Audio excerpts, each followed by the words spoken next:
Soomaaliya qofka iskuul maanta aad maxaa ka khaldan waa isweydiiyaa Soomaaliya qofka waxbarasho aadaya oo jaamacad aadaya oo maxaa ka khaldan waa isweydiiyaa ma xanuunsan yahay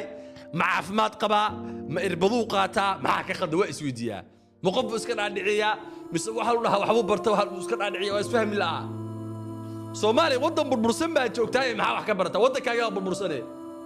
wadanka ku nooleed baa burbursan example qofka maanta Yurub jooga ama adduunka hormadhay jooga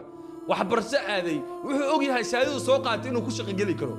laakiin qofka ka waran wadan burbursan oo shaqo laga helin oo shaqo la'aan ka jirto oo xafiis la'aan ka jirto oo shirkad la'aan ka jirto muxuu wax ka baranayaa wadanka iska tag adduunka kale wax ka baro